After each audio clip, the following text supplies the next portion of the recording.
Hello everyone, welcome to Only IAS. दोस्तों, पढ़ाई करने में और प्रिपरेशन करने में थोड़ा सा फर्क होता है।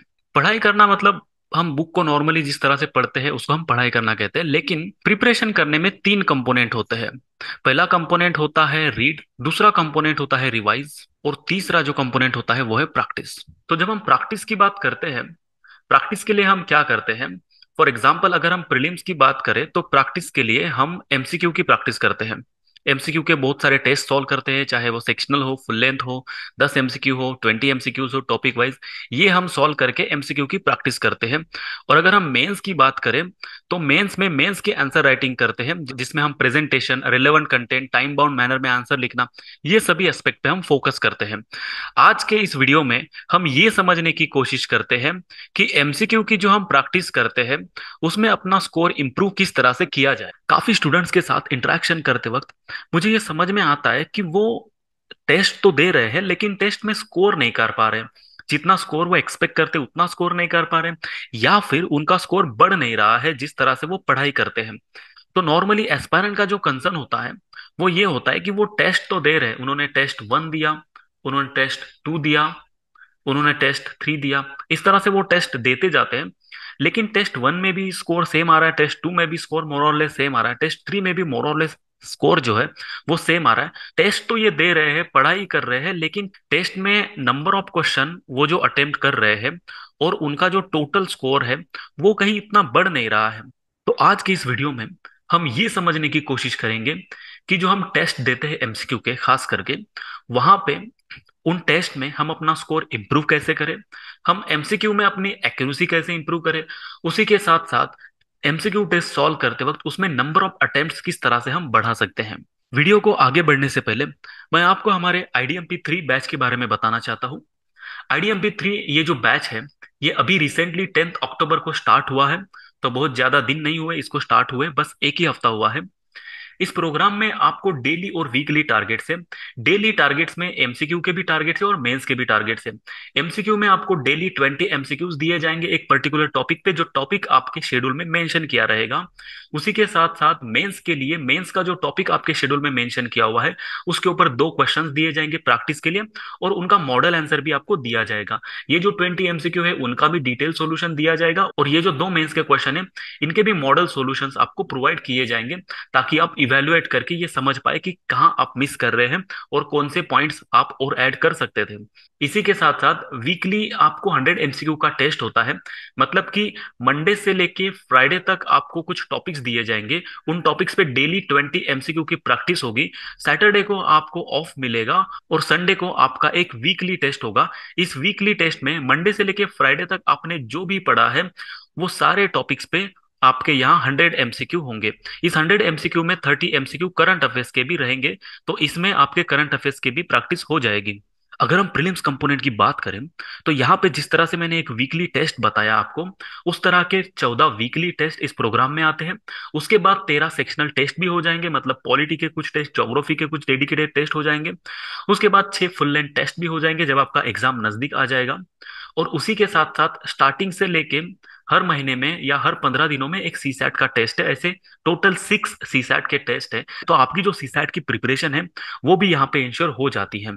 और अगर हम मेंस के कंपोनेंट की बात करें तो जिस तरह से यहाँ पे वीकली 100 एमसीक्यू का यहाँ पे टेस्ट है प्रीलिम्स का, उसी तरीके से 10 मेंस के क्वेश्चन का एक वीकली सेक्शनल टेस्ट होगा। जैसे कि मंडे से लेके फ्राइडे तक जो भी मेंस के टॉपिक्स आपने पढ़े हैं उन मेंस के टॉपिक्स पे 10 मेंस के क्वेश्चन आपको दिए जाएंगे। और ये जो 10 मेंस के क्वेश्चन का एक सेक्शनल टेस्ट है ये आपको इवेलुएट करके मिलेगा। ये बहुत ही इंपॉर्टेंट बात होती है, मतलब यहाँ पे हर वीकेंड में आपका जो टेस्ट हो रहा है वो आपको इवेलुएट करके मिल रहा है। तो इस तरह के 13 सेक्शनल टेस्ट है, 9 फुल लेंथ टेस्ट है, और 7 ऐसे के टेस्ट भी यहाँ पे आपको मिल जाएंगे। और ये सारे टेस्ट जो है आपको इवेलुएट करके मिल जाएंगे। इस तरह से करीब 29 जो टेस्ट है वो आपको इवेलुएट करके मिल जाएंगे। प्रीलिम्स के करंट अफेयर्स की अगर हम बात करें तो जैसे मैंने यहाँ पे आपको बताया, हर वीक में एक 100 एमसीक्यू का टेस्ट होता है। वहां पे 30 जो क्वेश्चंस है, 30 जो एमसीक्यू है वो करंट अफेयर्स के होते हैं। तो इस तरह से जनवरी 2022 से लेके अप्रैल 2023 तक के जो सारे करंट अफेयर्स हैं, उन पे करंट अफेयर्स के क्वेश्चन हर वीकली टेस्ट में और सेक्शनल टेस्ट में और फुल लेंथ टेस्ट में भी आपको दिए जाएंगे, जिससे आपका ये सारा 1.5 ईयर्स का करंट अफेयर जो है वो कवर किया जाएगा। मेंस के कंटेंट की अगर बात करें तो आपको आईडीएमपी के वीकली बुकलेट सॉफ्ट कॉपी के फॉर्मेट में मिल जाते हैं। इसमें आपका मेंस का सारा कंटेंट जो आपको पढ़ना है उस पर्टिकुलर वीक में वो अवेलेबल होता है, जिस वजह से आपको मेंस के कंटेंट के लिए कोई और बुकलेट सेपरेटली पढ़ने की जरूरत नहीं है। और आपके जो भी डाउट्स होते हैं, क्वेरीज होते हैं, चाहे वो आंसर राइटिंग रिलेटेड हो, आपके स्ट्रैटेजी रिलेटेड हो, वो आपके एड्रेस किए जाएंगे मेंटोस के द्वारा। इसमें आपके हर महीने में 2 जूम के सेशन कंडक्ट किए जाते हैं, जहां पे मेंटोस आपके साथ लाइव डायरेक्ट इंटरेक्शन करते हैं, आपके सारे क्वेश्चन सुन के उनका आंसर देने की कोशिश करते हैं। तो ये बहुत ही बढ़िया प्रोग्राम है दोस्तों, और आप इसको ज्वाइन कर सकते हैं dpp.onlyas.in पर। इसका फीस है केवल 9,999 रुपीज, और ये प्रोग्राम ऑलरेडी 10 अक्टूबर से स्टार्ट हो चुका है। तो आप और लेट करने से अच्छा है कि आप तुरंत ज्वाइन कर लीजिए। तो आज की इस वीडियो में हम जो डिस्कस करना चाह रहे हैं वो ये कि हम काफी बार जो टेस्ट देते हैं उनमें हमारा स्कोर जो है वो बढ़ नहीं पाता है। कई बार मैं इस तरह के भी स्टूडेंट्स के साथ इंटरेक्ट कर चुका हूं, जो 2 साल से 3 साल से प्रिपरेशन कर रहे हैं, काफी टेस्ट उन्होंने मल्टीपल इंस्टीट्यूट के अलग अलग टेस्ट उन्होंने सॉल्व किए हैं, बहुत सारी टेस्ट सीरीज उन्होंने सॉल्व की है, लेकिन उनका स्कोर जो है स्कोर नहीं बढ़ पा रहा है। एक पर्टिकुलर स्कोर में ही वो स्टक हो जाते हैं, जिसको हम एक स्कोर ट्रैप भी बोल सकते हैं। एक पर्टिकुलर स्कोर में वो ट्रैप हो चुके हैं, उनका स्कोर बढ़ नहीं पा रहा है। तो स्कोर कैसे बढ़ाया जाए, इसका सॉल्यूशन हम आज की इस वीडियो में देखते हैं। हम जो टेस्ट दे रहे हैं उन टेस्ट में हमारा स्कोर बढ़ाने के लिए हमें 3 स्टेजेस में वर्क करना पड़ेगा। एक होता है प्री टेस्ट, एक होता है ड्यूरिंग टेस्ट, और एक होता है आफ्टर टेस्ट। मतलब हमें टेस्ट सॉल्व करने के पहले क्या चीजें करनी चाहिए, टेस्ट सॉल्व करते वक्त किन चीजों पे हमें ध्यान देना चाहिए, और टेस्ट सॉल्व करने के बाद हमें क्या करना चाहिए। इन 3 फेजेस में हम ये समझने की कोशिश करेंगे कि हमारा स्कोर किस तरह से बढ़ाया जाए। जब भी हम कोई टेस्ट देते हैं, फॉर एग्जाम्पल अगर हम पॉलिटी का टेस्ट दे रहे हैं, तो पॉलिटी का टेस्ट देते वक्त समझ लीजिए, हम अभी पॉलिटी का जब हम टेस्ट देंगे तो पॉलिटी के इंटायर सिलेबस पे हम टेस्ट नहीं देंगे, पॉलिटी के कुछ टॉपिक्स पे हम टेस्ट देंगे। फॉर एग्जांपल पॉलिटी का फंडामेंटल राइट, डीपीएसपी और फंडामेंटल ड्यूटीज, इन 3 टॉपिक्स पे हम अभी टेस्ट देना चाह रहे हैं। अब मुझे क्या करना है, मैंने पहले भी इन 3 टॉपिक्स पे टेस्ट दिया है, लेकिन मेरा स्कोर जो है इसमें बढ़ नहीं पा रहा है। तो अब मैं क्या करूंगा, टेस्ट देने के पहले मुझे 3 चीजें इंश्योर करनी है। पहली है, we have to ensure the conceptual clarity. अगर कोई भी टॉपिक हम पढ़ रहे हैं, जैसे कि fundamental rights, DPSP, fundamental duties, ये जो टॉपिक्स हम जब पढ़ते हैं तो हमें ये ध्यान में रखना है कि हमारे इन टॉपिक्स के ऊपर जो सारे कंसेप्ट है वो क्लियर हो जाए। मतलब कोई भी टॉपिक जब आप पढ़ते हो तब आपको इस बात का ध्यान रखना है कि आपको उस टॉपिक के ऊपर एक अच्छी खासी कंसेप्चुअल क्लैरिटी है। क्योंकि एमसीक्यू में जब हमें मल्टीपल ऑप्शंस दिए जाते हैं, तो मल्टीपल ऑप्शंस में एग्जैक्टली वो कौन सा ऑप्शन है जो करेक्ट है, ये आइडेंटिफाई करने के लिए हमारी कंसेप्ट्स के ऊपर जो पकड़ है, कंसेप्चुअल क्लैरिटी है, वो हमारी स्पेसिफिक होनी चाहिए। तब चल के हम एग्जैक्ट आंसर को आइडेंटिफाई कर पाते हैं, और इसी तरह से हमारी एक्यूरेसी भी बढ़ती है। तो एक्यूरेसी बढ़ने के लिए सबसे इंपॉर्टेंट जो कंपोनेंट हमें चाहिए होता है वो कंसेप्चुअल क्लैरिटी। उसके बाद जब हम सारे कंसेप्ट को अंडरस्टैंड करते हैं, हमारी कंसेप्चुअल क्लैरिटी जब हमारी बन जाती है, अब वो कंसेप्ट जो हमने समझे हैं उन्हें हमें ध्यान में भी रखना है, वो हमारे दिमाग में भी फिट होने चाहिए। इसलिए उनको मल्टीपल टाइम्स रिवीजन करना काफी जरूरी है। जब भी हम किसी कंसेप्ट को मल्टीपल टाइम्स रिवीजन करते हैं तो वो कंसेप्ट हमारे दिमाग में काफी अच्छे से फिट हो जाते हैं, फिर हम उन्हें भूलते नहीं हैं। तो कोई भी टेस्ट देने के पहले जो भी टॉपिक आपने पढ़ा है उसके बारे में आप कंसेप्चुअल क्लैरिटी रखिए, और उसी के साथ उस कंसेप्ट के मल्टीपल टाइम्स आप रिवीजन करिए। तो आपके जो कंसेप्ट है वो आपके दिमाग में काफी अच्छे से फिट हो जाएंगे। और उसके बाद आपको रिकॉल प्रैक्टिस भी करनी है। रिकॉल प्रैक्टिस का मतलब ये है कि जब आप कोई भी क्वेश्चन अटेम्प्ट करते हैं, फॉर एग्जांपल आर्टिकल 14 पे क्वेश्चन आया है, अब आर्टिकल 14 पे एग्जाम में क्वेश्चन आया है, अब आर्टिकल 14 पे क्वेश्चन सॉल्व करते वक्त एग्जाम में आपके पास कोई बुक नहीं होगा जिसको आप एक बार देख सके, या उसको आप रिवाइज कर सके, या आपको सही से आ रहा है या नहीं ये आप कंफर्म कर सके। ये सभी चीजों का आपके पास स्कोप नहीं होता है। आपको सिर्फ अगर आपके दिमाग में वो आर्टिकल के बारे में सारी इंफॉर्मेशन फिट है, अच्छे से आपको याद आ रहा है, तो आप आर्टिकल 14 पे जो क्वेश्चन है उसको सही से अटेम्प्ट कर पाएंगे। लेकिन अगर आपके दिमाग में वो चीजें रिकॉल नहीं हो पा रही है तो आपको कंफ्यूजन होगा, और आप बी के जगह सी या सी के जगह डी इस तरह का कोई सिली मिस्टेक करके आओगे, जिससे आपका आंसर जो है वो रॉन्ग हो जाएगा और आपको निगेटिव पेनल्टी बैठेगी। तो इसलिए आपको रिकॉल प्रैक्टिस करनी है। रिकॉल प्रैक्टिस का मतलब ये है कि आर्टिकल 14 आपने पढ़ा, आपने उसको कंसेप्चुअली समझा, और उसके बाद आपने उसको मल्टीपल टाइम्स रिवाइज किया। अब आपको क्या करना है, अब आपको बुक को बंद करके आर्टिकल 14 के बारे में आपको जितनी भी चीजें याद आ रही है वो अपने दिमाग में रिकॉल करने की कोशिश करनी है, याद करने की कोशिश करनी है। इससे क्या होगा कि एग्जाम में डायरेक्टली जब इसके ऊपर क्वेश्चन आएगा तो आप ब्लैंक नहीं होगे, आपको आर्टिकल 14 से रिलेटेड जितना भी याद आ रहा है वो आपको अच्छे से याद आएगा, उसमें आपको परेशानी नहीं होगी। तो रिकॉल प्रैक्टिस भी आपको करनी है। तो देखिए, जब आप कंसेप्ट को अंडरस्टैंड करेंगे, उसको मल्टीपल टाइम्स रिवाइज करेंगे और आप रिकॉल प्रैक्टिस भी करेंगे, तब आप ये समझ सकते कि आप अभी टेस्ट देने के लिए प्रिपेयर्ड है।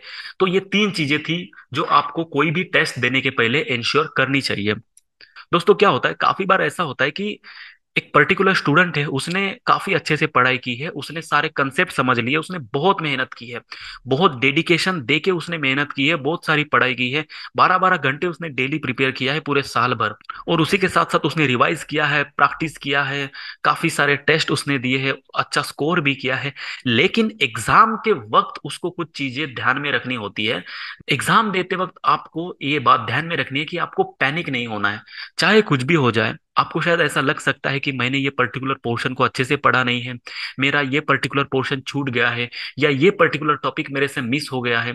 इस तरह की कई फीलिंग्स आपको टेस्ट देते वक्त या टेस्ट देने के पहले आ सकती है। लेकिन इस तरह के फीलिंग से क्या होगा कि आप पैनिक हो जाओगे, और जब हम पैनिक होते हैं तो हम अपने फुल पोटेंशियल पे परफॉर्म नहीं कर पाते। इसका मतलब ये है कि हम हमें अगर कोई क्वेश्चन आ भी रहा है अच्छे से, तो भी हम उस क्वेश्चन में बिना वजह कंफ्यूज होकर उस क्वेश्चन को गलत करते हैं, जो हम सही कर सकते थे। तो इस वजह से आपको ये बात ध्यान में रखनी है कि एग्जाम के वक्त don't get panic, keep your self काम एंड कंपोज। एग्जाम के वक्त आपको एकदम दिमाग को ठंडा रखना है, खुद को कंपोज रखना है, खुद को कॉन्फिडेंट रखना है, पैनिक नहीं होना है। तो ये एक चीज है जो आपको एग्जाम को अटेम्प्ट करते वक्त या टेस्ट देते वक्त इंश्योर करनी है। दूसरी चीज जो आपको इंश्योर करनी है वो ये, do not think of competition. जब भी हम एग्जाम दे रहे होते हैं तो नॉर्मली इस तरह के थॉट्स हमारे दिमाग में आते हैं। जब हम एग्जाम दे रहे हैं, टेस्ट दे रहे हैं, तो हमें ऐसा लगता है कि इतना कंपटीशन है, इतने सारे लोग बैठे हैं, ये तो साइड वाला लड़का ऐसा मुझे लग रहा है कि बहुत पढ़ाकू है, इसने तो चश्मा भी पहना हुआ है। इस तरह के कई सारे थॉट्स हमें हमारे दिमाग में आ रहे होते हैं। हमें टेंशन आ रहा होता है कि इतना कंपटीशन है, हमारा क्या होगा, हमारा रिजल्ट पॉजिटिव आएगा या हम फेल होने वाले एग्जाम। इस तरह की कई सारी चीजें दिमाग में आती रहती है।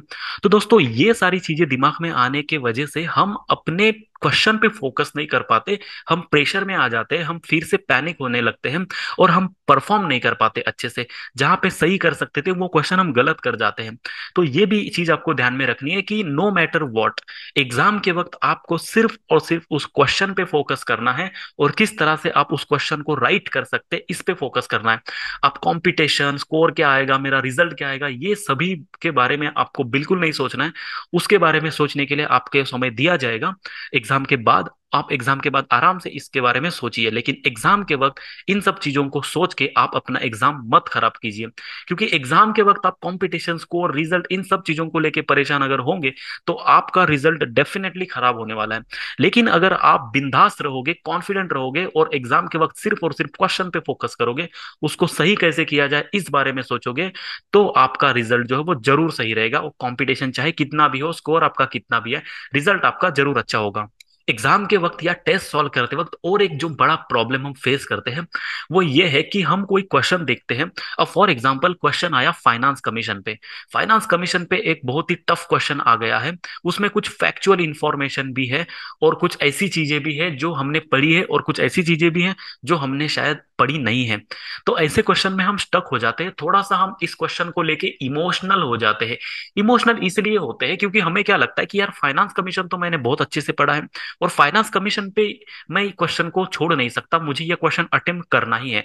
दोस्तों, यहाँ पे आपको एक बात को ध्यान में रखना है कि आप अगर किसी क्वेश्चन में इस तरह से इमोशनल हो जाएंगे, या किसी क्वेश्चन को लेके ऐसे जिद्दी हो जाओगे कि मुझे ये क्वेश्चन सॉल्व करना ही है, तो इसमें आपका बहुत टाइम जाएगा, और जो आगे के क्वेश्चन है जो आप इजीली अटेम्प्ट कर सकते हैं, इजीली आप उस क्वेश्चन को सही कर सकते हैं, उन क्वेश्चन को आप ड्यू टाइम दे नहीं पाओगे। तो ये बहुत ही बड़ा स्ट्रेटेजी फ्लॉ होता है, जो हमें कोशिश करनी है कि हम इस ट्रैप में ना पड़े। कभी भी एग्जाम सॉल्व करते वक्त आपको किसी भी क्वेश्चन में स्टक नहीं होना है, ये बात को आपको ध्यान में रखना है। Don't get stuck in any question. अगर आपको वो क्वेश्चन लग रहा है कि मुझे ये क्वेश्चन थोड़ा सा आ रहा है लेकिन इसमें फिर भी कुछ डाउट है, I am not sure about one particular statement, तो आप उस क्वेश्चन पे मत रुकिए, आप आगे के क्वेश्चन में जाइए।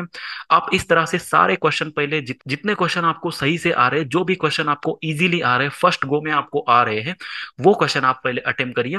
और उसके बाद जो टाइम बचता है उस टाइम में फिर से उन क्वेश्चंस पे वापस आइए जो क्वेश्चन आपको लग रहे थे कि मुझे ये क्वेश्चन आ रहा है लेकिन पूरी तरह से आप कॉन्फिडेंट नहीं थे, ऐसे क्वेश्चन पे आप फिर से आइए, जिसको हम एग्जाम में सेकंड राउंड कहते हैं। एग्जाम में हम क्या करते हैं, फर्स्ट राउंड में पहले जितने क्वेश्चन हमें अच्छे से आ रहे हैं, इजीली आ रहे हैं, कम से कम समय में आ रहे हैं, उन क्वेश्चन को सॉल्व करते हैं। सेकंड राउंड में फिर हम उन क्वेश्चन पे आते हैं जिन क्वेश्चन के बारे में हमें थोड़ा सा डाउट था या कंफ्यूजन था, उन क्वेश्चन पे हम सेकंड राउंड में आते हैं। और उसके बावजूद भी हमारे पास अगर टाइम बचता है तो हम थर्ड राउंड पे जाते हैं। थर्ड राउंड में हम उन क्वेश्चन पे ध्यान देते हैं जो क्वेश्चन थोड़े डिफिकल्ट लग रहे हैं, लेकिन हमें ऐसा लग रहा है कि हमारा अटेम्प्ट उतना नहीं हुआ है जितना हमें चाहिए था, तो हम थोड़ा सा और रिस्क लेके कुछ और क्वेश्चन अटेम्प्ट कर सकते हैं। ऐसी चीजों के लिए, ये करने के लिए हम थर्ड राउंड करते हैं। लेकिन इसमें टाइम मैनेजमेंट ये बहुत ही इंपॉर्टेंट फैक्टर होता है, और टाइम मैनेजमेंट आपका तभी हो पाएगा जब आप किसी भी क्वेश्चन में स्टक नहीं होंगे। अगर आप किसी भी क्वेश्चन में स्टक हो गए तो आपका टाइम मैनेजमेंट सारा गड़बड़ा जाएगा। इसीलिए आपको स्टक नहीं होना है, आपको मल्टीपल राउंड्स करने हैं, ताकि कोई ऐसा क्वेश्चन जो आपको शायद आ रहा था वो छूट ना जाए। तो ये एक चीज है जो आपको एग्जाम देते वक्त इंश्योर करने की कोशिश करनी है। उसी के साथ दोस्तों एक बहुत ही बुरी आदत हमें लगी होती है। नॉर्मली क्या होता है, काफी बार हम एग्जाम के बारे में जब सोचते हैं तो हम ये सोचते हैं, काफी स्टूडेंट्स, काफी दोस्तों के साथ हम डिस्कशन करते हैं, काफी टॉपर्स का हम सुनते हैं। कोई टॉपर बोलता है कि मैंने तो 100 के 100 क्वेश्चन प्रीलिम्स में अटेम्प्ट किए थे, कोई कहता है कि मैंने तो बस 70 ही क्वेश्चन अटेम्प्ट किए थे। मेरा अपना कोई दोस्त हमें बताता है कि मैंने तो बस 85 क्वेश्चन अटेम्प्ट किए। कोई हमें कहता है कि मैं तो किसी भी सिचुएशन में 90+ क्वेश्चन अटेम्प्ट करके ही आऊंगा। तो दोस्तों इस तरह की चीजें सुनने के बाद हमारे दिमाग में एक प्री कंसीव्ड नोशन तैयार हो जाता है, एक प्री डिटर्मिनेशन जो है वो हमारे दिमाग में तैयार हो जाता है। हम ऐसा सोचने लगते हैं कि भाई 90 क्वेश्चन अगर हमने अटेम्प्ट नहीं किए तो प्रीलिम्स तो हम पास हो ही नहीं सकते। अगर हमने कुछ पर्टिकुलर 95 क्वेश्चन अटेम्प्ट नहीं किए तो हमारा प्रीलिम्स क्लियर होना बिल्कुल इम्पॉसिबल है। दोस्तों इस तरह की इलॉजिकल बातों पे आप ध्यान मत दीजिए। आप हमेशा इस बात को ध्यान में रखिए कि आप कितना अटेम्प्ट करते हो, कितने नंबर ऑफ क्वेश्चंस अटेम्प्ट करते हो, इससे ज्यादा इंपॉर्टेंट होता है कि कितने क्वेश्चन आप एक्यूरेटली अटेम्प्ट करते हो। यहाँ पे दोस्तों मैं ये नहीं कहूंगा कि आप बस एक क्वेश्चन या दो क्वेश्चन या सिर्फ 10 क्वेश्चन जाके अटेम्प्ट करो, चाहे वो 100% एक्यूरेसी के साथ ही क्यों ना हो। मैं ये नहीं कहूंगा, एक मिनिमम नंबर ऑफ क्वेश्चन तो आपको अटेम्प्ट करने हैं, लेकिन आपका मिनिमम नंबर ऑफ अटेम्प्ट कितना होना चाहिए ये आपको कोई नहीं बता सकता। आपको बस ये ध्यान में रखना है कि आपको इस तरह का कोई भी चीज पहले से डिसाइड नहीं करनी है। इससे प्रॉब्लम ये होता है, फॉर एग्जांपल समझ लीजिए आपने ये डिसाइड कर लिया कि मुझे 90 क्वेश्चन तो मिनिमम अटेम्प्ट करने हैं। अब आप एग्जाम देने चले गए, पेपर बहुत डिफिकल्ट आया, पेपर बहुत टफ आया, और आपको सारी सारी कोशिशें करने के बावजूद भी सिर्फ 60 क्वेश्चन आपसे बन रहे हैं, सिर्फ 60 क्वेश्चन आपसे बन रहे हैं। और अभी भी आपको ऐसा लग रहा है कि मेरा तो टारगेट यार ये था कि मैं 90 क्वेश्चन कम से कम अटेम्प्ट करूं, और मेरे तो सिर्फ 60 क्वेश्चन बन रहे हैं। ऐसे सिचुएशन में 30 क्वेश्चन का जो गैप है आप वो फिलअप करने के टेंशन में आ जाओगे। अब यहाँ पे क्या होगा, ये 30 क्वेश्चन आप जबरदस्ती से अटेम्प्ट करोगे, फोर्सफुली आप अटेम्प्ट करोगे, और फोर्सफुली अटेम्प्ट करने में आप बहुत सारे तुक्के लगाओगे। बहुत सारे क्वेश्चन में कुछ भी आप अटेम्प्ट करोगे जो आपको नहीं आ रहा था। तो ऐसे सिचुएशन में यहाँ पे निगेटिव होने के चांसेस बहुत ज्यादा बन जाते हैं। तो ऐसा भी हो सकता है कि आपने 60 क्वेश्चन किए थे, इसमें से 55 क्वेश्चन सही आ रहे थे, 5 क्वेश्चन गलत आ रहे थे, और आपका अच्छा खासा करीब 100 के आसपास स्कोर बन रहा था। और बिकॉज की पेपर टफ था तो 100 स्कोर में भी आपका कट ऑफ क्लियर हो जाता था। लेकिन आपने ये 30 क्वेश्चन एक्स्ट्रा अटेम्प्ट करके यहाँ पे निगेटिव पेनाल्टी ज्यादा लेके आपका जो 100 स्कोर बन रहा था वो कहीं ना कहीं आप 80 पे ले आए, और यहाँ पे आपका जो एग्जाम निकलने का चांसेस था वो यहाँ पे खत्म हो गया। तो इसलिए आप किसी भी तरह का प्रेशर मत लीजिए कि मुझे 90 ही क्वेश्चन अटेम्प्ट करने हैं, 80 ही अटेम्प्ट करने हैं। आप एग्जाम देने जाइए, एग्जाम में आप पेपर को पूरी तरह से देखिए पहले, और उसके बाद एक एक क्वेश्चन को आप अटेम्प्ट करिए, स्टक आप कहीं भी मत होइए। और एक एक क्वेश्चन को अटेम्प्ट करते वक्त आप मैक्सिमम क्वेश्चन अटेम्प्ट करने की कोशिश करिए, लेकिन एक्यूरेसी पे भी आप ध्यान दीजिए। और आप जब पेपर अटेम्प्ट करोगे तो आपको अंदाजा आ ही जाएगा कि पेपर इजी है या पेपर टफ है। अगर आपको लग रहा है कि पेपर टफ है तो बहुत ज्यादा क्वेश्चन अटेम्प्ट करने की कोई जरूरत नहीं है। लेकिन अगर आपको लग रहा है पेपर इजी है तो शायद वहां से आपके ऑटोमेटिकली ज्यादा क्वेश्चन अटेम्प्ट हो ही जाएंगे। मेरा कहने का मतलब यही है कि आप किसी भी तरह का पहले से कोई प्री कंसीव नोशन मत रखिए कि मुझे इतने नंबर ऑफ क्वेश्चन अटेम्प्ट करनी है। वो तो देखिए डिपेंड करता है कि उस दिन आपका पेपर कैसा जा रहा है, आपको कितने क्वेश्चंस आ रहे हैं, कितने क्वेश्चंस आपके सही हो पा रहे हैं। उस बात पे डिपेंड करता है कि आप कितने क्वेश्चन अटेम्प्ट करोगे। वो आप टाइमली डिसाइड कर सकते हैं, ऑन द स्पॉट आप डिसाइड कर सकते हैं कि आपको कितने क्वेश्चन अटेम्प्ट करने हैं और कितने क्वेश्चन आपको नहीं अटेम्प्ट करने हैं या आप नहीं कर पा रहे हैं। तो दोस्तों कोई भी टेस्ट देते वक्त या एग्जाम देते वक्त आपको सिर्फ और सिर्फ ध्यान देना है क्वेश्चन पे। आपको सिर्फ और सिर्फ फोकस करना है उस क्वेश्चन पे जो क्वेश्चन आप अटेम्प्ट कर रहे हो। क्वेश्चन जो भी आप अटेम्प्ट कर रहे हो उस क्वेश्चन का हर शब्द, every word of that question you have to read very carefully, very very carefully. Because अगर हम एक भी वर्ड ड्रॉप कर देते हैं और उस वजह से हमारा क्वेश्चन गलत हो जाता है तो एग्जाम हॉल के बाहर आके हम यही कहते हैं कि मैंने ये पर्टिकुलर एक वर्ड नहीं पढ़ा, ये मेरे से सिली मिस्टेक हुई। दोस्तों कोई भी मिस्टेक सिली मिस्टेक नहीं होती है। Mistake is a mistake and every mistake have equal penalty. इस वजह से आपको सिर्फ और सिर्फ उस क्वेश्चन को फोकस करना है और उस क्वेश्चन के हर शब्द को आप पढ़ने की कोशिश करो ताकि आपका कोई भी चीज जो इंपॉर्टेंट है उस क्वेश्चन में वो ना छूटे और आप क्वेश्चन को सही से अटेम्प्ट कर पाओ। दोस्तों एग्जाम के वक्त, एग्जाम में होता क्या है, 100 एमसीक्यू होते हैं और 100 एमसीक्यू में जरूरी नहीं है कि हम पहले एमसीक्यू में जितने अटेंटिव, जितने कॉन्शियस और जितने अलर्ट थे वही उतने ही अलर्ट हम 19th नंबर के क्वेश्चन में रहे, उतने ही अटेंट हम 50th नंबर के क्वेश्चन में रहे। लेकिन यहाँ पे दोस्तों ये बहुत जरूरी है, हमें क्वेश्चन अटेम्प्ट करते वक्त बहुत ही अटेंटिव रहना है, अलर्ट रहना है और कॉन्शियस रहना है। हमें हर वर्ड को अच्छे से पढ़ना है, हमें ऑप्शंस को सही से देखना है और उनमें से 2-3 बार क्रॉस चेक करके अगर हमारा आंसर बी है तो क्या हम आंसर शीट में बी को ही क्लिक कर रहे हैं या सी को क्लिक कर रहे हैं, इस बात पे पूरा ध्यान देना है।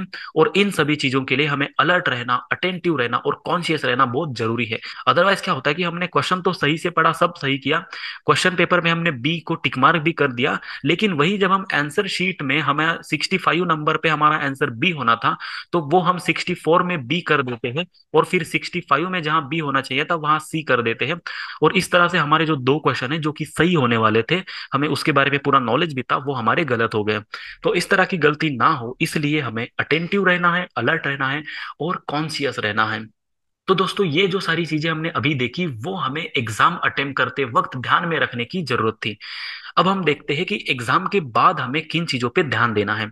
अब जैसे ही हमने टेस्ट सॉल्व किया, अब हम यहाँ पे बात एग्जाम की नहीं कर रहे हैं, ये जो यूपीएससी का प्रीलिम्स एग्जाम है हम उसकी नहीं बात कर रहे, यहाँ पे बात करते हैं हम टेस्ट की। तो अगर हमारा टेस्ट में स्कोर इंप्रूव नहीं हो रहा है तो टेस्ट देने के बाद हमें क्या करना चाहिए। देखो दोस्तों हमेशा कोई भी टेस्ट देने के बाद उसका एनालिसिस करना काफी जरूरी होता है। एनालिसिस किस तरह से किया जाए ये अब हम देखते हैं। तो सबसे पहली चीज जो हमें ध्यान में रखनी है वो ये कि कोई भी टेस्ट सॉल्व करने के बाद हमने कितने क्वेश्चन अटेम्प्ट किए ये हमें देखना है और उन क्वेश्चंस में हमारे राइट कितने हुए और हमारे कितने क्वेश्चन रॉन्ग हुए ये देखना है। फॉर एग्जाम्पल समझ लीजिए 100 एमसीक्यू का टेस्ट था जिसमें से मैंने टोटल 70 एमसीक्यू अटेम्प्ट किए। 70 में मेरे करीब 55 एमसीक्यू सही हुए और मेरे 15 एमसीक्यू जो है वो गलत हुए। अब जो एमसीक्यू सही हुए उसमें तो अच्छी बात है कि हमारे 55 एमसीक्यू सही हुए, ये तो काफी अच्छी बात है, ज्यादा एमसीक्यू हमारे सही हुए, खुशी की बात है, यहाँ पे हम थोड़ा खुश हो सकते हैं। लेकिन जो 15 एमसीक्यू हमारे गलत हुए, यहाँ पे हमें क्या करना है इस बारे में हमें ध्यान देना है। अब पहली बात तो हमें ये समझने की कोशिश करनी है कि इन 50 एमसीक्यू में हमारे ये जो 15 एमसीक्यू है वो क्यों गलत हुए। क्या मैं उस पर्टिकुलर क्वेश्चन के बारे में श्योर नहीं था? क्या मैंने उस क्वेश्चन को सही से पढ़ा नहीं था? क्या मैंने वहां पे जहां बी करना चाहिए था ऑप्शन, वहां पे मैंने सी ऑप्शन को टिक कर दिया? या क्या मैंने कोई दूसरी सिली मिस्टेक उस क्वेश्चन में कर दी जिस वजह से मेरे क्वेश्चन गलत हो गए? तो इस तरह के कई रीजंस हो सकते हैं हमारे क्वेश्चन गलत होने के। तो हमें ये आइडेंटिफाई करना है कि ये जो 15 एमसीक्यू हमारे गलत हुए हैं वो किस रीजन की वजह से हुए हैं। ठीक है, अब जैसे ही हमें पता चलेगा उसके बाद हमें क्या करना है। तो जितने भी क्वेश्चन हमारे गलत हुए, चाहे वो 15 क्वेश्चन हो या चाहे वो 20 क्वेश्चन हो, वो क्यों गलत हुए वो रीजंस हमें ढूंढना है और उन रीजंस पे हमें वर्क करना है। अगर मैं उस पर्टिकुलर क्वेश्चन के बारे में श्योर नहीं था तो मैंने क्यों उस क्वेश्चन को अटेम्प्ट किया, मुझे इस बात पे भी ध्यान देना है, मुझे इस बात पे इंट्रोस्पेक्ट करने की जरूरत है। तो मुझे नेक्स्ट टेस्ट में ये बात को ध्यान में रखना है। तो अगर मैं किसी पर्टिकुलर क्वेश्चन के बारे में श्योर नहीं हूं तो मुझे उस क्वेश्चन को वहीं पे ड्रॉप करना है, मुझे उस क्वेश्चन को अटेम्प्ट नहीं करना है, क्योंकि उस क्वेश्चन में रॉन्ग होने की ज्यादा संभावना हो सकती है। दूसरी बात, अगर मेरा पर्टिकुलर कोई क्वेश्चन इस वजह से रॉन्ग हुआ है क्योंकि वो मैंने क्वेश्चन सही से पढ़ा नहीं था, तो इस बात को आपको अभी दिमाग में फिट रखना है कि नेक्स्ट टाइम जब भी आप टेस्ट दोगे तो आप इस बात का पूरा पूरा ध्यान रखोगे कि आप हर क्वेश्चन को केयरफुली पढ़े और इस तरह की गलती दोबारा से ना दोहराएं, ताकि आपको इस पर्टिकुलर रीजन की वजह से आपका कोई भी दूसरा क्वेश्चन आगे से गलत ना हो। तो इससे आपके गलत होने के जो चांसेस है वो कम हो जाएंगे, और नेक्स्ट टाइम जो भी 2 से 3 क्वेश्चन आपके इस पर्टिकुलर रीजन से गलत हुए थे वो अगली बार आपके क्वेश्चन गलत नहीं होंगे। तो इसका मतलब अगली बार जब आपके 55 क्वेश्चन की जगह आपके कम से कम 2 ज्यादा क्वेश्चन सही हो जाएंगे, जस्ट बिकॉज कि आपने क्वेश्चन को सही से पढ़ा था। तो आपके वैसे ही नंबर ऑफ एक्यूरेट क्वेश्चन 57 पे बढ़ जाएंगे। दूसरी बात, अगर आपने 3 क्वेश्चन ऐसे थे जहां पे आपको आंसर में ए करना था लेकिन आपने बी पे टिक कर दिया, या फिर आपका आंसर डी था लेकिन आपने सी पे टिक कर दिया, ये भी पैनिक में इस तरह का ए के जगह बी या डी के जगह सी वाला जो सिली मिस्टेक हमारे जो होते हैं या जो मिस्टेक्स हमसे होते हैं, वो जो मिस्टेक्स है इन मिस्टेक्स को हम अवॉइड कर सकते हैं अगर हम अटेंटिव रहे, अलर्ट रहे और पूरे केयरफुल मैनर में अगर हम अपने आंसर शीट में टिक करें। तो हमारे ये जो 3 क्वेश्चन है जो हमारे गलत होने वाले थे वो हमारे नहीं होंगे। तो नेक्स्ट टेस्ट में हमारे फिर से 3 और क्वेश्चन सही हो जाएंगे, इस तरह से हमारे 60 क्वेश्चन एक्यूरेट हो जाएंगे। तो मैंने जो 70 क्वेश्चन अटेम्प्ट किए हैं नेक्स्ट टेस्ट में, उसमें से कम 60 क्वेश्चन तो मेरे ऐसे ही सही हो जाएंगे, ये 2 मिस्टेक्स को अवॉइड करके। दूसरी बात, इस तरह की और भी कई सिली मिस्टेक्स हो सकती है, चाहे वो कुछ भी हो, जैसे कि हमने यहाँ पे क्वेश्चन को सही से नहीं पढ़ा था, हमने बी की जगह सी वाला ऑप्शन टिक कर दिया था, या हम क्वेश्चन के बारे में श्योर नहीं थे। तो इस तरह की और भी कई सिली मिस्टेक्स हो सकती है जिनको अगर हम अवॉइड करते हैं तो हमारी जो एक्यूरेसी है वो और भी बढ़ जाएगी, हमारे जो नंबर ऑफ क्वेश्चन जो सही होने वाले थे वो और भी सही हो जाएंगे, और जितने गलत होने वाले थे वो कम गलत हो जाएंगे। तो इस तरह से हमारी जो स्कोर है वो ऑटोमेटिकली बढ़ जाएगा।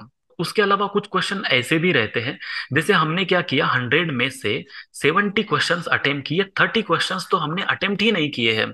अब ये जो 30 क्वेश्चन है ये हमने क्यों अटेम्प्ट नहीं किए, ये हम क्यों अटेम्प्ट नहीं कर पाए, इस बात पे हमें ध्यान देना है। अब दोस्तों ये काफी इंपॉर्टेंट एस्पेक्ट होता है एनालिसिस का, कि जितने क्वेश्चन हमने अटेम्प्ट किए उसमें से सही कितने हुए गलत कितने हुए वो तो हमने देख लिए। उसके अलावा जो क्वेश्चन हमने अटेम्प्ट नहीं किए, अब पहली बात हमें यहाँ पे ये सोचनी है कि हम वो क्वेश्चन को अटेम्प्ट क्यों नहीं कर पाए। क्या वो पर्टिकुलर क्वेश्चन टोटली हमारे नॉलेज के बाहर था, क्या वो क्वेश्चन के बारे में हमें कोई आइडिया नहीं थी, क्या वो ऐसे टॉपिक पे था जो टॉपिक हमने कभी पढ़ा ही नहीं है, ये हमें देखने की कोशिश करनी है। उसके बाद हमें ये भी देखना है, कभी कभी ऐसा भी होता है कि कोई क्वेश्चन हम इस वजह से भी अटेम्प्ट नहीं कर पाते हैं क्योंकि हमने उस टॉपिक पे पढ़ा तो है लेकिन उस टॉपिक को लेकर हम काफी ज्यादा कंफ्यूज्ड है।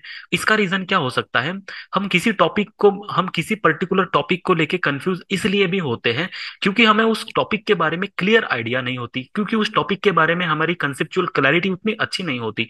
तो यहाँ पे हमें उन पर्टिकुलर टॉपिक्स को अच्छे से रिवाइज करने की जरूरत है। दूसरी बात, कभी कभी ऐसा भी होता है कि क्वेश्चन काफी टफ होता है, हमने टॉपिक तो पढ़ा, हमने टॉपिक को अच्छे से समझा भी था, लेकिन क्वेश्चन थोड़ा ज्यादा ही टफ पूछ लिया है।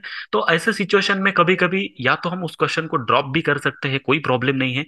और कभी कभी कोई पर्टिकुलर क्वेश्चन को हम अटेम्प्ट इसलिए भी नहीं कर पाते हैं क्योंकि हमने तो वो पर्टिकुलर टॉपिक को पढ़ा है लेकिन उस पर्टिकुलर टॉपिक को हम सही से रिकॉल नहीं कर पाए। जैसे कि शुरुआत में मैंने बताया था रिकॉल कैपेसिटी इंपॉर्टेंट है, तो हम उस पर्टिकुलर टॉपिक को सही से रिकॉल नहीं कर पाए और इस वजह से हम उस पर्टिकुलर क्वेश्चन को अटेम्प्ट नहीं कर पाए। जो भी 30 क्वेश्चन हम अटेम्प्ट नहीं कर पाए उन सारे टॉपिक्स को हमें आइडेंटिफाई करना है कि हम उन क्वेश्चंस को क्यों अटेम्प्ट नहीं कर पाए और उन रीजंस को एड्रेस करने की कोशिश करनी है। मैं आगे आपको बताऊंगा कि हम किस तरह से इनको एड्रेस करेंगे। अब हमें क्या करना है, सबसे पहली, जैसे कि मैंने फाइनेंस कमीशन के क्वेश्चन की बात की थी, तो अगर एक क्वेश्चन ऐसा था जो फाइनेंस कमीशन पे था और वो मैं अटेम्प्ट नहीं कर पाया, इसका मतलब ये है कि ये पर्टिकुलर टॉपिक को मुझे अब रीड करने की जरूरत है, इस पर्टिकुलर टॉपिक को और अच्छे से पढ़ने की मुझे जरूरत है। उसके बाद कुछ ऐसे क्वेश्चन भी थे जिन क्वेश्चन को हम इस वजह से अटेम्प्ट नहीं कर पाए क्योंकि हम रिकॉल ही नहीं कर पाए एग्जाम के वक्त। तो उन टॉपिक्स को भी हमें यहाँ पे लिस्ट आउट करना है और ऐसे सारे टॉपिक जो है वो हमें पढ़ने की कोशिश करनी है अच्छे से, जिनको हम अच्छे से रिकॉल नहीं कर पाए। उसके साथ साथ ऐसे भी कुछ टॉपिक्स थे जिन टॉपिक्स में हम काफी ज्यादा कंफ्यूज हुए थे, तो अब हमें उन टॉपिक्स को और सही से पढ़ना है। फॉर एग्जाम्पल, कोई क्वेश्चन है, कोई इकोनॉमिक टर्म है, और इस इकोनॉमिक टर्म को लेके हम काफी ज्यादा कंफ्यूज हो गए थे, तो उस इकोनॉमिक टर्म को हमें और अच्छे से पढ़ना है, ताकि नेक्स्ट टाइम अगर उस इकोनॉमिक टर्म पे क्वेश्चन आए तो हम फिर से कंफ्यूज ना हो। तो यहाँ पे दोस्तों टेस्ट देने का और उसका एनालिसिस करने का सबसे बड़ा फायदा ये है कि पहले वाले टेस्ट में हमने जो गलतियां की है, उन गलतियों को हमें समझना है, और उन गलतियों को हम दोबारा से ना दोहराए, इसके ऊपर हमें एक्शन लेना है। इससे क्या होगा, ग्रेजुअली हमारा जो स्कोर है वो बढ़ेगा, ग्रेजुअली हमारी जो एक्यूरेसी है वो बढ़ेगी, और उसी के साथ साथ हमारा जो स्कोर है वो भी बढ़ जाएगा। और जैसे ही हमारा स्कोर धीरे धीरे बढ़ता जाएगा, हम एग्जाम को लेके और अपने प्रिपरेशन को लेके और भी कॉन्फिडेंट हो जाएंगे। तो चलिए दोस्तों, जो भी चीजें हमने समझी है उनको अगर हम एग्जाम्पल लेके समझने की कोशिश करें, तो यहाँ पे मैंने क्या किया है, ये हमारा आईडीएमपी कोर्स के अंडर का एक टेस्ट है। आईडीएमपी में जो डीपीपी कंपोनेंट है, मतलब डेली प्रीलिम्स प्रोग्राम, उसका एक टेस्ट है जो मैंने सॉल्व किया है। ये 10 अक्टूबर का टेस्ट है। ये हमारा आईडीएमपी 2 का एक टेस्ट है जिसमें 10 एमसीक्यू डेली होते हैं, जबकि आईडीएमपी 3 जो मैंने आपको शुरुआत में बताया, उसमें डेली पे 20 एमसीक्यू होते हैं। तो यहाँ पे मैंने आईडीएमपी 2 वाला एक डेली टेस्ट सॉल्व किया है जिसमें 10 एमसीक्यू थे। यहाँ पे साइड में आपको दिख रहा है कि टोटल 10 नंबर ऑफ क्वेश्चंस थे, जिसमें से मैंने टोटल 8 एमसीक्यू सॉल्व किए, 2 एमसीक्यू में सॉल्व नहीं कर पाया। तो यहाँ पे ये क्वेश्चन तो मैंने सॉल्व किया है। और सॉल्व करने के बाद जब मैंने टेस्ट को सबमिट कर दिया, तो सबमिट करने के बाद मेरे 6 क्वेश्चन करेक्ट हो गए, 2 क्वेश्चन मेरे इनकरेक्ट हो गए। इस तरह से मेरा स्कोर जो है वो 10.68 आ गया। इसमें मेरी एक्यूरेसी जो थी वो 75% थी, और मुझे समय कितना लगा टेस्ट देने के लिए वो यहाँ पे बताया गया है। तो अब मैंने टेस्ट को सॉल्व कर दिया है। अब टेस्ट सॉल्व करने के बाद मुझे एनालिसिस करना है। टेस्ट सॉल्व करने के बाद मुझे एनालिसिस में, अब इस तरह से, जैसे अगर आप आईडीएमपी प्रोग्राम में देखोगे, तो आईडीएमपी प्रोग्राम में टेस्ट जैसे ही आप सबमिट करते हो, आपका हर टेस्ट में इस तरह से एनालिसिस मिलता है, जहां पे आपकी रैंक आपको पता चलती है, आपका स्कोर आपको पता चलता है, आपका परसेंटेज जो है वो आपको पता चलता है, टोटल नंबर ऑफ क्वेश्चंस कितने थे वो पता चलता है, उसका टोटल ड्यूरेशन कितना था, पर क्वेश्चन में क्या मार्किंग सिस्टम थी, निगेटिव मार्क्स क्या थे, करेक्ट क्वेश्चन कितने थे और इनकरेक्ट कितने थे, ये सारी इंफॉर्मेशन आपको यहाँ पे मिल जाती है। उसके बाद देखिए यहाँ पे रैंक 1 समझ लीजिए, अगर ये रैंक मेरा है, तो मुझे यहाँ पे रैंक दिया गया है, और किस स्टूडेंट का क्या रैंक है, मेरा कंपैरेटिवली मेरा क्या परफॉर्मेंस है, ये भी मुझे समझ में आता है। तो एक कंपैरेटिव एनालिसिस मुझे मिलता है, वो काफी जरूरी होता है। यहाँ पे दोस्तों देखो, सारे क्वेश्चन जो मैंने अटेम्प्ट किए उनके आंसर्स दिए हैं। ये हमारा सॉल्यूशन है उस ये हमारा सॉल्यूशन है उस पर्टिकुलर टेस्ट का जो मैंने टेस्ट दिया है। यहाँ पे दिया गया है कि 6 क्वेश्चन मेरे करेक्ट हुए, 2 क्वेश्चन इनकरेक्ट हुए और 2 क्वेश्चन अनआंसर्ड रहे, मतलब मैंने उन्हें अटेम्प्ट नहीं किया। तो ये जो क्वेश्चन है, इस क्वेश्चन का आंसर सी था, मैंने भी उसका आंसर सी अटेम्प्ट किया था, ये करेक्ट आंसर है, इस वजह से यहाँ पे ग्रीन मार्क दिया हुआ है। ये वाला जो क्वेश्चन है एग्रीकल्चर होल्डिंग्स वाला, यहाँ पे इसका आंसर तो देखो ए होना चाहिए, लेकिन मैंने यहाँ पे सी अटेम्प्ट किया, तो मेरा क्वेश्चन जो है वो गलत हो गया। इसका मतलब एग्रीकल्चरल होल्डिंग्स को लेके 10th एग्रीकल्चरल सेंसस में क्या बताया गया है, क्या इंफॉर्मेशन दी है, उसके बारे में मुझे अभी अच्छी आइडिया नहीं है। तो मुझे क्या करना चाहिए, अभी एग्रीकल्चरल होल्डिंग्स को लेके मुझे एग्रीकल्चरल सेंसस को पढ़ना चाहिए। एग्रीकल्चरल सेंसस को पढ़ते वक्त मुझे सिर्फ एग्रीकल्चर होल्डिंग्स को नहीं पढ़ना है, लेकिन एग्रीकल्चरल सेंसस में जो भी इंफॉर्मेशन दी है, जो इंपॉर्टेंट है, वो मुझे सारी इंफॉर्मेशन पढ़नी है, ताकि नेक्स्ट टाइम अगर एग्रीकल्चरल सेंसस को लेके कहीं भी क्वेश्चन आए, चाहे वो एग्रीकल्चरल होल्डिंग्स पे हो, या चाहे वो एग्रीकल्चरल इनकम को लेके हो, या चाहे वो फार्मर्स के लोन को लेके हो, या किसी भी बारे में क्वेश्चन आए, तो एग्रीकल्चरल सेंसस पे कोई भी क्वेश्चन आए तो वो क्वेश्चन मेरा गलत ना हो। इसलिए अब मैं क्या करूंगा, ये टॉपिक मैं अच्छे से पढ़ लूंगा, और सॉल्यूशन में जो इंफॉर्मेशन दी है वो तो मैं अच्छे से पढ़ ही लूंगा, लेकिन उतना इनफ नहीं है। सॉल्यूशन में जितनी इंफॉर्मेशन हमें दी है उतनी इंफॉर्मेशन हमारे लिए इनफ नहीं होती है। हमें क्या करना होता है, वो टॉपिक, जिस टॉपिक पे हमारा क्वेश्चन गलत होता है, वो टॉपिक को हमें थरोली अच्छे से डिटेल में जाके पढ़ना होता है, ताकि जरूरी नहीं कि नेक्स्ट टाइम क्वेश्चन जो है वो एग्रीकल्चर होल्डिंग्स पे ही आए, next time question agriculture census में से कोई और टॉपिक पे भी आ सकता है। तो ऐसे सिचुएशन में हम उन टॉपिक्स के लिए प्रिपेयर्ड रहे। तो इससे क्या होगा कि हमारा पढ़ाई का जो हॉरिजॉन है, हमारी जो प्रिपरेशन है वो अच्छे से हो जाएगी। और दूसरी बात यहाँ पे दोस्तों, मैं बहुत ही इंटरेस्टिंग बात आपको बताना चाहता हूँ दोस्तों। यहाँ पे किसी भी टेस्ट में हमारा कोई पर्टिकुलर क्वेश्चन रॉन्ग हो जाता है, समझ लीजिए यहाँ पे एग्रीकल्चर होल्डिंग पे मेरा क्वेश्चन रॉन्ग हुआ, यहाँ पे एग्रीकल्चर सेंसस को लेके मेरा क्वेश्चन रॉन्ग हुआ। तो जब मैं इस टॉपिक को, मेरा क्वेश्चन रॉन्ग होने के बाद जब मैं इस टॉपिक को पढ़ूंगा, तो ये टॉपिक के बारे में मैंने जो भी पढ़ा, ये टॉपिक के बारे में अब मैं भूलूंगा नहीं। क्योंकि जब भी हमारा कोई क्वेश्चन गलत हो जाता है और उस टॉपिक को हम फिर से पढ़ते हैं, तो हमारे वो टॉपिक के बारे में जो इन्फॉर्मेशन है वो हम कभी भूल नहीं पाते, वो हमारी अच्छे से याद में रहती है। क्योंकि गलती करने के बाद इंसान थोड़ा सा और ज्यादा अच्छे से याद रखता है चीजों को।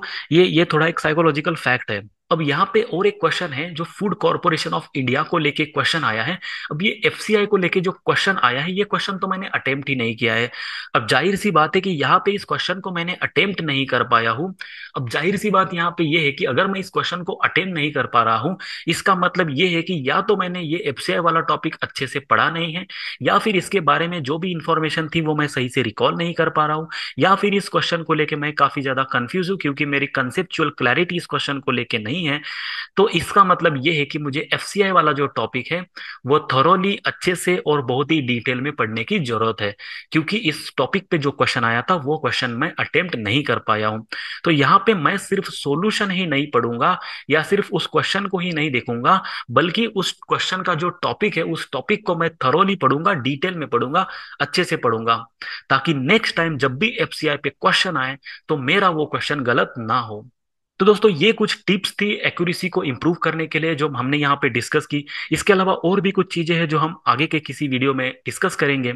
इसके अलावा आप कौन से और टॉपिक पे वीडियो चाहते हो जो हम बनाएं, इस तरह से एक डिटेल स्ट्रैटेजी बनाएं, वो आप हमें कमेंट बॉक्स में जरूर मेंशन करके बताइए। तब तक के लिए धन्यवाद।